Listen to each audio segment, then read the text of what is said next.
Hai, halo. Kembali lagi dengan saya Faisal Amri ya, dan sekarang kita masuk di chapter 12 ya. Nah, di chapter 12 ini kita berbicara tentang had been ya. Tapi sebelum saya menjelaskan, pastikan Anda telah memahami apa itu have been, has been pada chapter sebelumnya ya. Nah, agar mudah bagi kita untuk memahami apa itu had been. Apa itu penggunaan had been dalam berbicara. Oke? Have been, has been sama dengan had been. Yang membedakan adalah masa waktunya saja. Have been, has been adalah menerangkan masa waktunya saat ini, sekarang ini, dan had been memberi keterangan waktu itu adalah lampau. Hanya masa waktu yang membedakan. Yuk kita lihat. Nah, sebelum saya akan menjelaskan kepada Anda apa itu had been ya. Oke, had adalah bentuk kedua dari have has ya. Bentuk pertamanya adalah have has ya, pada chapter sebelumnya kita telah mempelajarinya adalah sudah saat ini ya, sudah saat ini. Nah, had adalah bentuk kedua, tentu bentuk lampau. Sudah atau telahnya itu adalah lampau ya. Nah, di sini ada kata been. Been itu adalah bentuk ketiga atau bentuk past participle dari is MR. Tentu kita sama-sama telah mengetahui bahwa is MR itu adalah menyatakan sedang ya.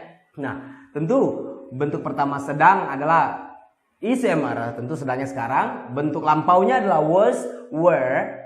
Bentuk ketiganya, sedangnya adalah been. Nah, hukum have, has, had akan berartikan telah, sudah, ya bahkan udah ya. Nah, jika melekat atau bersama dengan kata kerja bentuk ketiga, itu hukumnya ya. Nah, been adalah kata kerja bentuk ketiga. Jadi have been, has been, telah sedang sekarang. Yang sekarang ini kita pelajari adalah had been, telah sedang atau sudah sedang, tentunya lampau karena had menyatakan lampau ya, bentuk kedua. Dan ingat yang kita pelajari adalah had adalah bentuk kedua, bukan had bentuk ketiga. Oke. Jadi had been adalah telah sedang, sudah sedang, sudah berada, sudah ada. Oke, nah lihat, had been, telah sedang, tentu lampau ya, rentang, had berarti lampau.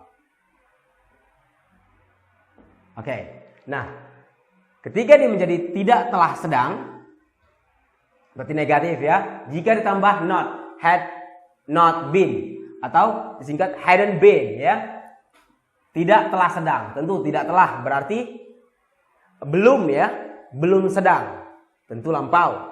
Nah, dalam bentuk bertanya tentu telahkah sedang? Ya. Jika had berposisi sebelum subjek. Nah, yang berikutnya menyatakan sebuah keberadaan. Nah, tentunya di sini tidak adanya kata kerja ya. Jadi sedang, telah sedang, saya telah sedang di sini, saya telah sedang di kelas. Nah, itu keberadaan, tidak ada menyatakan melakukan tindakan kegiatan. Oke? Nah, kita lihat langsung ke contoh. Oh ya, sebelum saya akan katakan kepada Anda bahwa seluruh subjek menggunakan had been. Oke? Kita lihat contohnya langsung. I had been living here for 3 years. Saya telah atau saya sudah sedang tinggal di sini selama 3 tahun. Kapan? Waktu itu, dulu. Oke? Nah, diterangkan oleh had adalah kata kerja bantu bentuk kedua, berarti menyatakan lampau ya. Nah, tentu di sini tinggal ada kata kerja. Nah, menyatakan sedang hukumnya harus dengan kata kerja bentuk ing. Jadi, jika kita menyatakan sedang, maka living tinggal maka harus dalam bentuk ing. Jika ada kata kerjanya, maka harus kata kerja bentuk ing. Ya, kenapa? Karena been menyatakan sedang. Oke. Nah, I had been living here for 3 years. Saya sudah sedang tinggal di sini selama 3 tahun. Dulu, waktu itu, seperti itu. Oke. Nah, ingat kata kerjanya harus dalam bentuk ing ya. Nah, dalam bentuk negatif tidak telah sedang, itu berarti belum sedang ya. Kita menambahkan kata not. Langsung saja seperti ini saya buat ya. Nah, atau hadn't ya.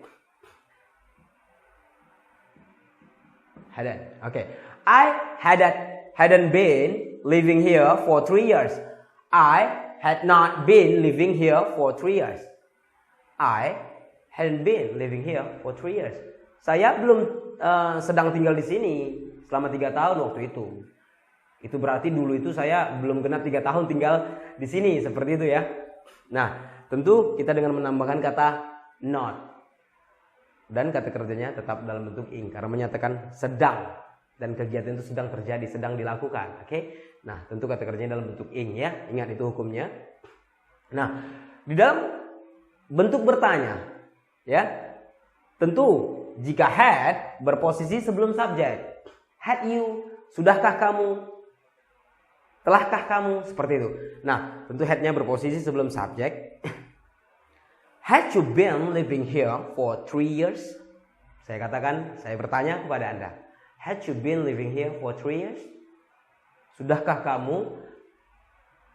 Telahkah kamu sedang tinggal di sini selama 3 tahun? Waktu itu dulu. Oke, nah jadi had berposisi sebelum subjek sebagai kata kerja bantu, maka artinya telahkah, oke, sudahkah. Mungkin dalam keseharian kita selalu menggunakannya dengan kata, apakah kamu sudah, seperti itu. Apakah kamu sudah sedang tinggal di sini, seperti itu ya.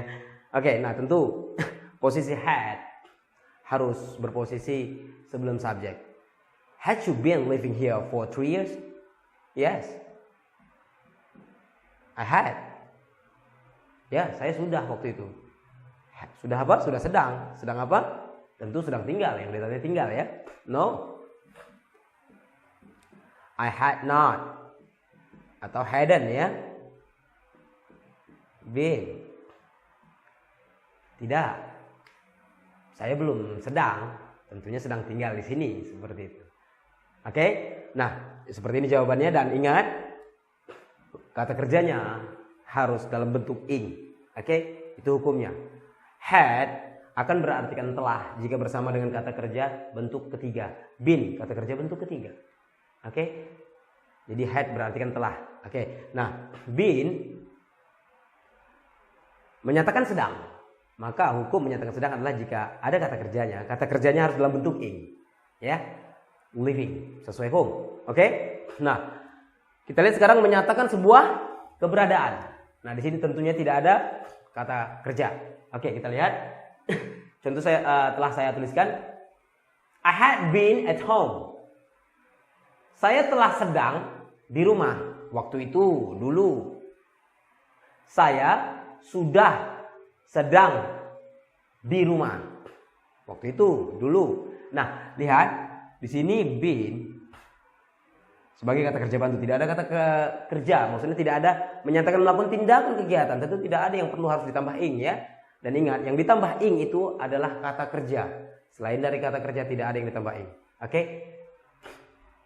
I had been at home. Saya sudah sedang di rumah waktu itu. Saya sudah atau telah berada di rumah waktu itu. Saya sudah ada di rumah waktu itu dulu. Nah, jadi kata ada, berada, ada pada kata sedang itu tadi. Tentu, pasti kita akan menggunakan be, isema, was, were, atau been. Bahkan be. Ya, nah dan itu menyatakan sebuah keberadaan jika tidak ada kata kerjanya. Oke? Nah, dalam bentuk negatif, tambahkan tambahkan kata not ya. I had not, I hadn't been at home. Saya belum sedang di rumah, saya belum ada di rumah. Saya belum berada di rumah waktu itu dulu, seperti itu. Nah, dalam bentuk bertanya, had you been at home? Sudahkah kamu? sedang di rumah waktu itu? Sudahkah kamu? Telahkah kamu berada di rumah waktu itu? Sudahkah kamu ada di rumah waktu itu? Had you been at home? Tentu Anda menjawab, ya. I had been, ya. Aku telah berada waktu itu di rumah, maksudnya pastinya. No, I had not been. I hadn't been. Saya belum sedang waktu itu, tentunya di rumah. Seperti itu. Nah, jadi jika ada kata kerjanya, maka kata kerja itu maksudnya menyatakan melakukan tindakan kegiatan, maka kata kerja itu harus dalam bentuk ing. Nah, jika tidak ada kata kerjanya seperti ini, maka tidak ada yang perlu ditambah ing, dan been sebagai kata kerja bantu yang berfungsi sebagai kata kerjanya di dalam kalimat. Been kata kerja bentuk ketiga. Itu berarti had, artinya adalah telah atau sudah. Oke? Anda paham? Dan sekarang kita akan lihat bagaimana had been bersama kata tanya 5W1H. Kita lihat yuk.